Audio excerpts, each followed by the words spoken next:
Hello students, good morning everyone. तो आज हम chapter magnetic effect of electric current for lecture number 7 for class 10th में discuss करेंगे एक topic that is related to rule that is known as Fleming's left hand rule, and that topic is very important. Means Fleming's left hand rule है, इससे related, और एक है right hand rule. इन दोनों में से एक क्वेश्चन 100% फाइनल एग्ज़ाम में आता है, तो बहुत ज़्यादा इम्पोर्टेंट है as exam point of view और also as a knowledge point of view. Knowledge के लिए भी बहुत ज़्यादा इम्पोर्टेंट है। और आपको मैं एक चीज़ और बता देता हूँ, जो ये रूल होते हैं फ्लेमिंग्स के लेफ़्ट और राइट हैंड रूल, इनको यूज़ करने की जगह जो होती है वो फिक्स होती है कि इसको इसके लिए ही यूज़ करते हैं, और फ्लेमिंग से लेफ़्ट हैंड को पर्टिकुलर इसके लिए ही यूज़ करते हैं। यानी राइट के लिए जगह फिक्स है तो लेफ़्ट के लिए भी जगह फिक्स होती है, उन्हीं जगह पे हम इनको यूज, तो जगह फिक्स हुई लेफ़्ट और राइट की। चलिए वो बाद की बात है, पहले शुरुआत करते हैं। ये कह रहा है कि जो टॉपिक है ये कह रहा है force on A current carrying conductor in a magnetic field. यानी इस टॉपिक के अकॉर्डिंग ये हुआ कि अगर हम किसी करंट कैरिंग कंडक्टर को एक मैग्नेटिक फील्ड में रख दें तो वो एक फोर्स एक्सपीरियंस करेगा, उसके ऊपर क्या होगा, एक फोर्स लगेगा।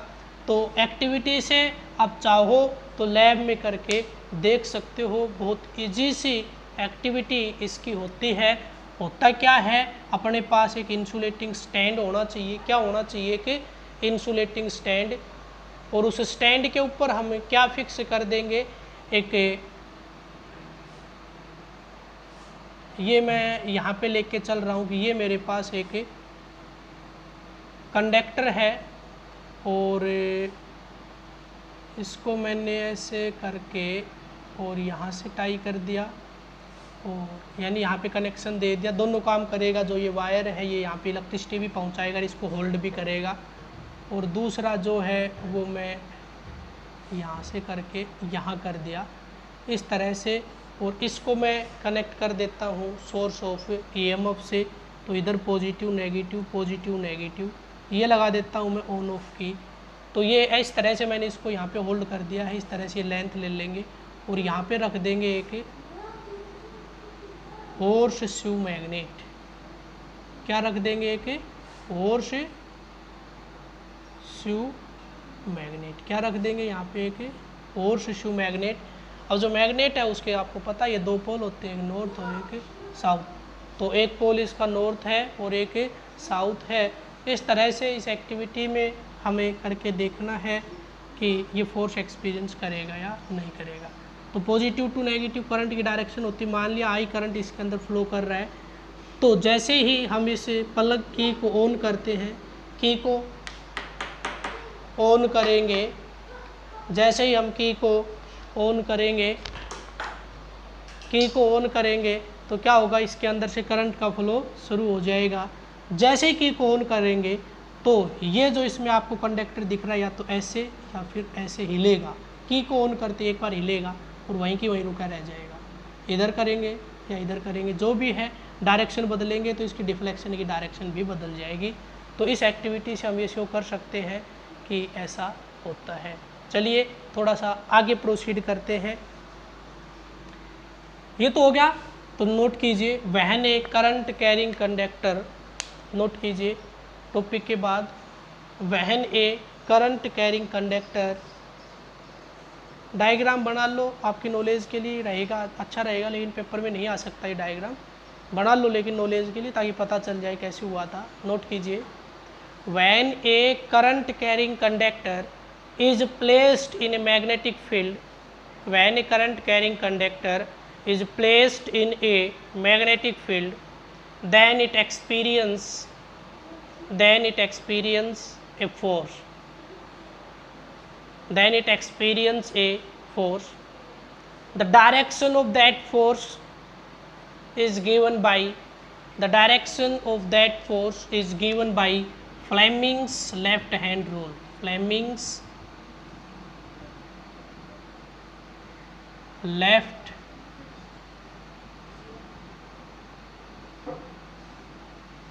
हैंड रूल किससे दी जाती है? फ्लेमिंग्स के लेफ्ट हैंड रूल से। किसकी डायरेक्शन? फोर्स की डायरेक्शन। फोर्स की डायरेक्शन किससे दी जाती है? फ्लेमिंग्स लेफ्ट हैंड रूल से दी जाती है। ठीक है, direction of that force is given by Fleming's left hand rule and the magnitude of that force is depends upon following quantities and the magnitude of that force is depends upon the following quantities. First directly depend upon strength of magnetic field in which it is placed. Strength of magnetic field, magnitude of force is directly depend upon strength of magnetic field. और strength of magnetic field को लिखते हैं B से। This is equation number 1। ठीक है, उसके बाद second one is directly depend upon amount of current flowing through the conductor, कि इस कंडक्टर के अंदर से कितना करंट का अमाउंट इस फ्लो कर रहा है, उसके ऊपर भी कैसे डिपेंड करता है? Directly. Third one is force is also depend upon length of the conductor, कि इस कंडक्टर की लेंथ कितनी है उसके ऊपर भी डायरेक्टली डिपेंड करता है। This is equation number 3। ठीक है, अब बात आती है इन तीनों को अगर मैं कंबाइन करके लिखूं तो F is directly depend upon BIL और यहाँ पे मैं लिख रहा हूँ साइन थीटा। देखिए मैंने बताया केवल और केवल 3 का है, लेकिन यहाँ पे लिख दिया साइन थीटा। तो ये थीटा क्या है? Where theta is the angle between length of the conductor and direction of magnetic field. Where theta is the angle between length of the conductor and magnetic field. समझ गए कि ये मेरे पास मैग्नेटिक फील्ड की direction होगी north to south, और इसमें मैंने क्या रखा है? Current carrying conductor. इसके अंदर करंट की डायरेक्शन ये होगी, ये होगा मैग्नेटिक फील्ड। तो ये जो एंगल है आपका, इसको बोलते हैं क्या? थीटा। इसको क्या बोलते हैं? Theta. It means theta is the angle between orientation of the length of the conductor in magnetic field. Magnetic field के अंदर लेंथ की ओरिएंटेशन क्या है? तो ये और नोट कर लीजिए। चलिए आप नोट ही कर लीजिए। फोर्थ वन इज फोर्स, लिखना पड़ेगा। Magnitude of force is also depends upon orientation of length of the conductor, in magnetic field. Then with the help of equation first, second, third and fourth, with the help of all the, ऐसे लिख दो, with the help of all above these equations, note कीजिए, with the help of all above equations we can write F is directly depend upon BIL sin theta. ठीक है, अब मैं क्या करता हूँ, इस सिंबल को हटाने के लिए क्या यूज़ किया जाता है? एक कांस्टेंट यूज़ किया जाता है। वो कांस्टेंट मैं यूज़ कर रहा हूँ F is equal to KILB sin theta. ठीक है, ये बात समझ में आई या नहीं आई? ठीक है, आगे होगी। चलिए ये मेरे पास आ गया F is equal to KILB sin theta if K is equal to 1। अगर मैं मान लूँ कि K की वैल्यू 1 यूनिट है, then F is equal to ILB sin theta. बहुत इंपॉर्टेंट इक्वेशन है। F is equal to ILB sin theta, F is equal to ILB sin theta. और मैं आपको बता देता हूँ, अगर आपको और अच्छे लेवल की तैयारी करनी, किसी बच्चों को NTSC वगैरह का एग्जाम देना है, तो यहाँ से फोर्स की डायरेक्शन निकालने के लिए एक रूल और भी लग जाता है। कैसे बनता है वो रूल?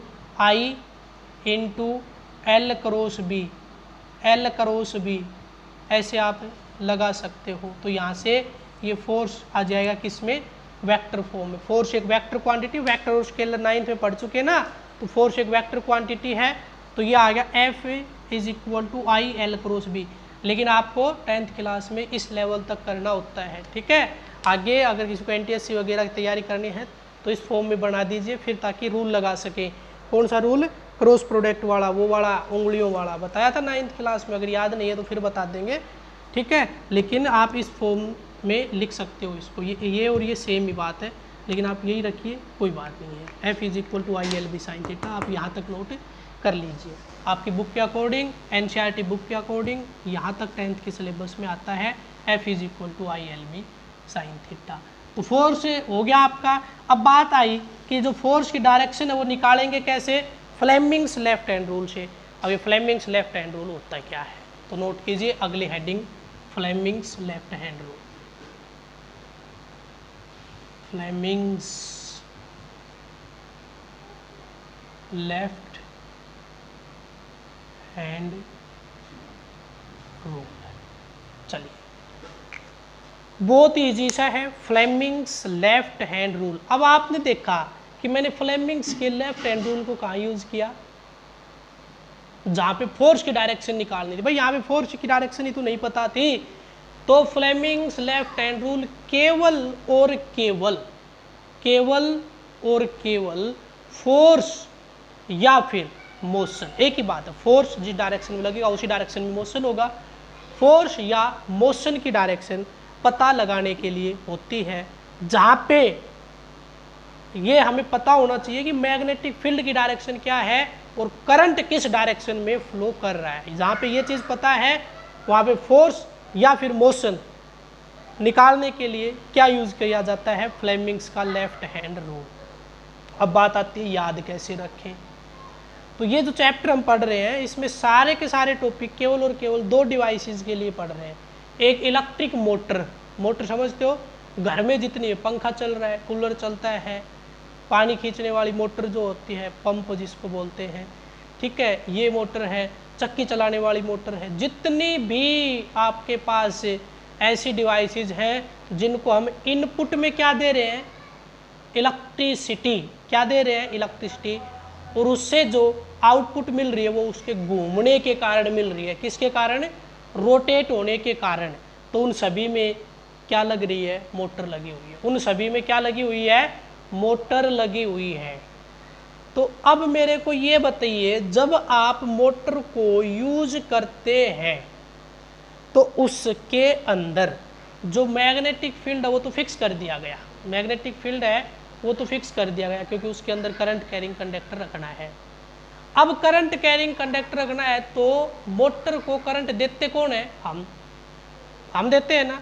तो 2 चीज़ पता होगी, मैग्नेटिक फील्ड की डायरेक्शन उसमें फिक्स थी, करंट दिया हमने तो हम देखेंगे डायरेक्शन क्या है। भाई हमें पता होगा डायरेक्शन ही होगी तभी तो हम देंगे। 2 चीज़ पता है। तीसरी निकालनी है, क्या, फोर्स। भाई कई बार क्या होते हैं, वायर्स उल्टे सुल्टे जुड़ गए, है ना, तो पंखा लगाया हमने तो हम ये देखते हैं कि कभी उल्टा ना चल पड़े, यही तो डर रहता है। या इसके अलावा कुछ और भी होता है, भाई वायर 2 प्लग के अंदर 2 लगाने होते हैं, ठीक है, तो बस ये है कि कुछ उल्टा सुल्टा हो गया होगा, तो ऐसा तो है नहीं लगाते ही पंखा खराब हो जाएगा। बस ये हो सकता है या तो ये इधर चलेगा, ऐसे घूमेगा, या फिर ऐसे, यही डर रहता है ना। बस वही निकालने के लिए क्या यूज करते हैं, ये इधर घूमेगा यानी ये मोशन इधर करेगा या इधर करेगा, यानी फोर्स इधर होगा या इधर होगा, वही निकालने के लिए क्या यूज करते हैं, फ्लेमिंग्स का लेफ्ट हैंड रूल। तो इसका मतलब ये हुआ कि अगर आपको कहीं पे कोई ये पूछ ले कि फ्लेमिंग्स का लेफ्ट हैंड रूल कहाँ यूज करते हैं, तो लेफ्ट का नाम याद आते ही क्या याद आ जानी चाहिए, मोटर। मोटर को चलाने के लिए क्या आपको कोई मेहनत करनी पड़ेगी, मोटर चलाने के लिए नहीं, क्या ऑन करना है, स्विच। क्या ऑन करना है, स्विच। और आपको मैं सजेशन देता हूँ, जब भी कोई स्विच ऑन करो हमेशा लेफ्ट हैंड से करना है, इम्पोर्टेंट सजेशन है, ज़रूरी भी है। भाई जिसके एक ही हाथ है तो उसकी तो मजबूरी है बेचारे की, लेकिन अगर लेफ्ट और राइट दोनों है तो स्विच को ऑन और ऑफ करने के लिए हमेशा लेफ्ट हैंड को यूज़ कीजिए। कुछ बच्चे समझ भी गए होंगे मैं क्यों कह रहा हूँ, क्योंकि हो सकता है कई बार स्विच को ऑन ऑफ करते हो वहाँ से स्पार्क निकलता है, तो हो सकता है आपको हल्का सा शॉक लग जाए, या हो सकता है कोई फॉल्ट हो सर्किट के अंदर, तो जिसको बोलते हैं ना करंट लग गया, तो शॉक ज़्यादा भी हो सकता है। तो अगर आप लेफ्ट लगाओगे तो अगर थोड़ा बहुत नुकसान हो गया तो काम चल सकता है, राइट से नहीं चलेगा। ठीक है, सारे काम राइट से होते हैं, लेफ्ट से बहुत कम होते हैं। तो कोशिश हमेशा क्या करनी है कि स्विच को ऑन ऑफ हमेशा किससे करना है, लेफ्ट हैंड से। स्विच को ऑन ऑफ किससे करना है, लेफ्ट हैंड को। किसके लिए, मोटर को चलाने के लिए। तो मोटर पे कौन सा रूल लगा, लेफ्ट हैंड रूल। क्या लगा, लेफ्ट हैंड रूल। मोटर के लिए लेफ्ट हैंड रूल। मोटर में क्या नहीं पता होता कि मोटर किस साइड में घूम जाए, इधर घूम जाए या इधर घूम जाए, इसका मतलब क्या नहीं पता, मोशन की डायरेक्शन। इसलिए मोटर पे क्या लगाया, फ्लेमिंग्स का लेफ्ट हैंड रूल। फिर ये राइट क्या होता है, ये कहाँ पे लगता है, तो मैंने कहा कि सारे का सारा जो चैप्टर दो डिवाइसेस के लिए पढ़ रहे हैं, मोटर और जनरेटर, इलेक्ट्रिक जनरेटर, डायनमो जिसको हम बोलते हैं, अल्टरनेटर जिसको हम बोलते हैं ना, डायनमो जिसको बोलते हैं। तो जनरेटर सभी का देखा हुआ है। तो पहले जो जनरेटर आते थे, जब देखो शुरू में ही बने थे फ्लेमिंग्स लेफ्ट और राइट हैंड रूल, तो जब मोटर पहले जनरेटर आते थे, आपको पता है कैसे चलाया जाता था, वो हैंडल होता था, उसको हाथ से घुमाया जाता था।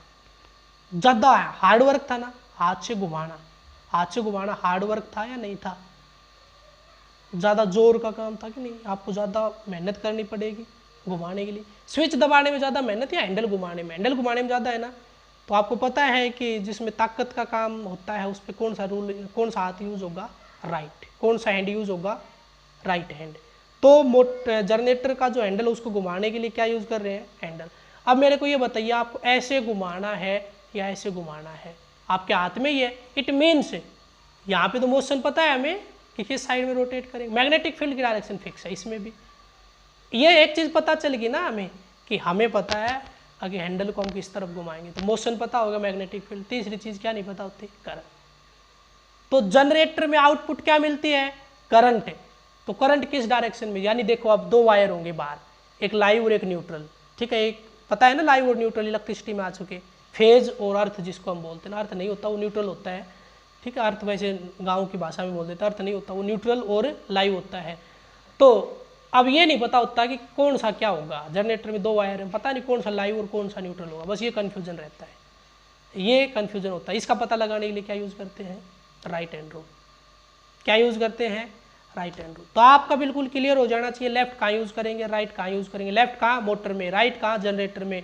मोटर में क्या नहीं, आउटपुट नहीं पता होता किसी की भी। मोटर की आउटपुट क्या है, घूमना, और जनरेटर की आउटपुट क्या है, करंट देना। तो करंट की डायरेक्शन के लिए राइट हैंड रूल, और मोटर में घूमने की डायरेक्शन नहीं पता होता, यानी मोशन या फोर्स की डायरेक्शन के लिए लेफ्ट हैंड रूल। ये फंडा अगर क्लियर है तो आइए अब हम लिखते हैं फ्लेमिंग्स का लेफ्ट हैंड रूल। नोट कीजिए, एक चीज़ और बता देता हूँ, दोनों में डिफरेंस। लेफ्ट हैंड रूल भाई उल्टे हाथ से उल्टे ही काम होते हैं, आपको पता है। अगर कोई आपसे कहे ये काम कर दो, मेहनत का काम करना है, लिखने का काम करना है, उल्टे भाई किसी का अगर लेफ्ट हैंड ही काम करता हो तो उसके लिए मैं ये नहीं कह रहा। नॉर्मली मैं मान के चलता हूँ कि 95% स्टूडेंट्स के राइट हैंड से ही काम होता है, तो वो आप कंसिडर कर लीजिए कि आपका भी राइट काम कर, अगर किसी का लेफ्ट कर रहा है तो। ठीक है, आपसे कोई लिखने का काम दे दे, लेफ्ट से कैसा लिखा जाएगा आपको पता है यार, ऐसे उल्टा सुल्टा, यानी सारे काम ऐसे होते हैं, लंजो पंजो गलत हो जाते हैं ना। ऐसा ही होता है ना, लेफ्ट हैंड से सारे काम गलत होते हैं, गलत होते हैं तो शुरुआत भी गलत करेंगे, हम भी गलत शुरुआत कर देंगे। दो रूल, लेफ्ट और राइट। देखो ध्यान से देखिए, आपके सामने आता है, आप अगर गिनती करना शुरू करो तो कैसे करोगे, 1 2 3, 1 2 3, अच्छा रहेगा ना, 1 2 3, दोनों में ऐसे ही 1 2 3 3, मिड फिंगर 1 2 3 1 2 3, याद है 1 2 3 3। ठीक है, तो शुरुआत अच्छी कौन सी है, अच्छी लग रही है ना ऐसे, हाँ सही लग रही है। भाई कोई ऐसे शुरू करता है कि यहाँ पे एक लाइन खत्म होगी वहीं से गिनना शुरू करो, नहीं, शुरुआत से शुरू करते इतने हो गए आगे की ओर गिन लेते हैं, ऐसा ही करते हैं ना, या बीच में से गिनना शुरू करते नहीं करते ना। हाँ, लेकिन मैंने कहा लेफ्ट हैंड से हम सारे उल्टे काम करेंगे, तो हम गिनना भी कहाँ से शुरू करेंगे, यहाँ से। तो जहाँ से गिनना शुरू करेंगे वो और एक उससे अगली डायरेक्शन पता होती है, तीसरी निकालनी होती है।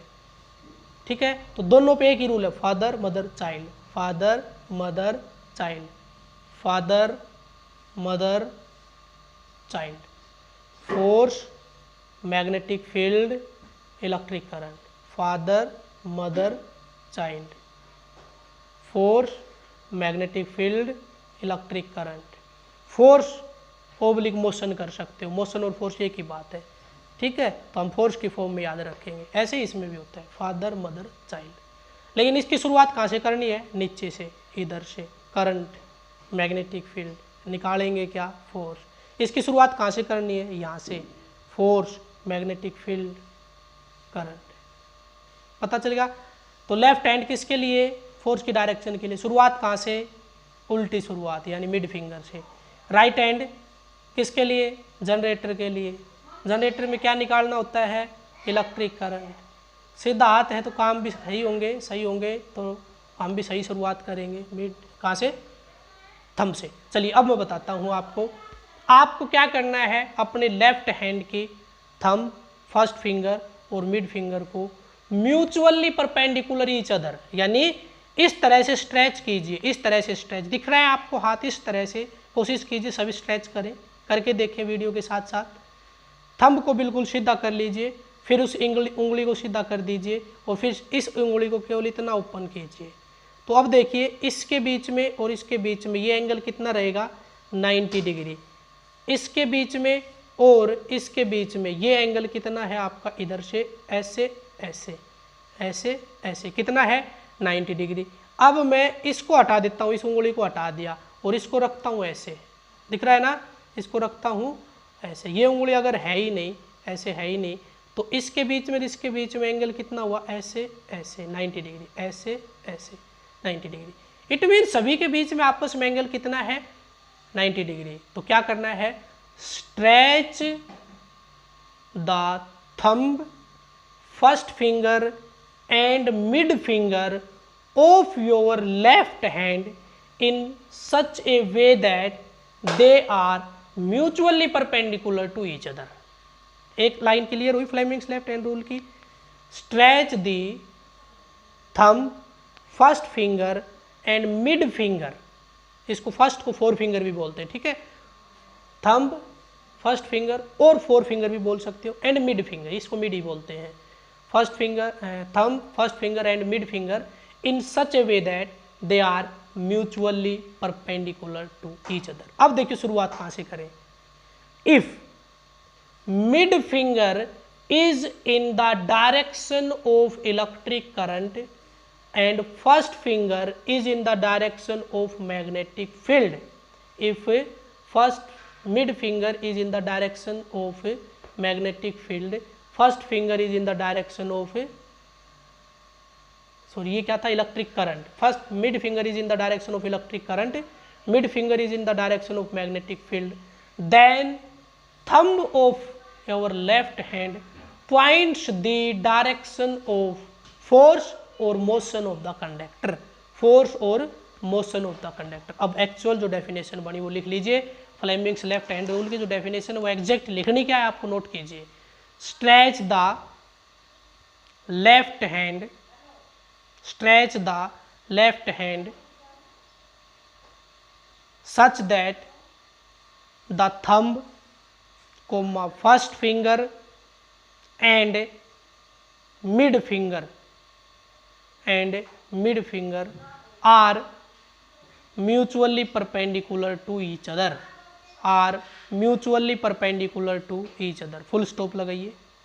if the first finger points in the, if the first finger points in the direction of the magnetic field and the mid finger points in the direction of electric current, then the thumb will points in the direction of motion, then thumb points the direction of motion और force, है ना, motion और force, यही बताना, motion और force of the conductor, motion और force of the conductor. ये था आपका फ्लेमिंग्स लेफ्ट हैंड रूल। भाई हैंड वगैरह का डायग्राम मेरे को बनाना आता नहीं है, वो आपको बना देना है। जो इसके लिए एक्सप्लेनेशन है वो कुछ ऐसी रहेगी, इस तरह से हमें करना होता है, ऐसे, ठीक है। ये mutually perpendicular to each other का डायग्राम ऐसा होता है। आप अपने हिसाब से बना लीजिए। थोड़ी सी मेरी ड्राइंग ख़राब है इसलिए मैं इसको नहीं बना रहा हूँ, आप बना लीजिए डायग्राम जिसको हैंड बनाना। तो वैसे पेपर में बनाना ज़रूरी है नहीं, पेपर में बनाना ज़रूरी नहीं है। कभी कोई ये सोच रहा हो कि बनाना बहुत ज़्यादा ज़रूरी है नहीं पेपर में बनाना। बस सिंपल अगर आप ऐसे भी शो कर दोगे तो भी काम चल जाएगा। ये क्या है, मिड फिंगर, तो इसको मैं करंट नाम दे देता हूँ, ये मैग्नेटिक फील्ड नाम दे देता हूँ। तो ये क्या बता देगा, फोर्स या मोशन, ठीक है। ये डायरेक्शन आपको मिल जाएगी। तो एक चीज़ क्लियर हुई, फ्लेमिंग्स लेफ्ट हैंड रूल कहाँ से शुरुआत करनी है डायरेक्शंस की, इससे निकालेंगे क्या ये, ठीक है। तो फ्लेमिंग्स लेफ्ट हैंड रूल था ये। तो आपका जो कल टेस्ट होगा उसमें यहीं तक टॉपिक्स आएंगे। टेस्ट सब्जेक्टिव रहेगा, आपको कुछ क्वेश्चंस मिलेंगे, उसके आंसर्स मेरे पास शेयर करने हैं। शेयर करने का जो टाइम है वो आपका बाउंडेड है, ऐसा नहीं है मन मर्जी कभी भी शेयर कर दोगे। पेपर का टाइम भी फिक्स है, 11 AM पे आपका साइंस का टेस्ट होना होता है। तो 11 बजे से 12:30 बजे तक, 11 AM टू 12:30 PM तक आपको मेरे पास फिज़िक्स का सब्जेक्टिव टेस्ट सबमिट कर देना है। टॉपिक लास्ट क्या रहेगा, शुरू से लेके अब तक मैग्नेटिक इफेक्ट ऑफ करंट में जितना हो गया वहाँ से लेके यहाँ तक टॉपिक रहेगा, ठीक है। या फिर जो आ चुका उसको छोड़ने ही नहीं, वो भी देंगे, एक आध क्वेश्चन वहाँ से देंगे, ज़्यादा इसी में से आएगा जो इस वीक में हुआ। इस वीक में जो हुआ है ज़्यादा क्वेश्चन उसी में से डालूंगा, ठीक है। तो थोड़े थोड़े मैं आपको पता एक एक टॉपिक पढ़ाता हूँ। आपने देखा आज भी एक ही टॉपिक पढ़ाया है। अगर मैं केवल और केवल ऐसे पढ़ाने की बात करूँ, बुक में जो दे रखा है एज इट इज़ करने की बात करूँ, तो ज़्यादा से ज़्यादा 5 मिनट में दोनों टॉपिक हो जाते हैं। लेकिन मैंने कोशिश की आपको पूरा अच्छे से समझाने की, ताकि आप इसको अप्लाई करना सीख सको और अप्लाई करना आपको आ जाए। और उम्मीद करता हूँ आपको आ भी गया होगा। टेस्ट के लिए प्रिपरेशन अच्छे से करें। आज के वीडियो में इतना ही, थैंक्स।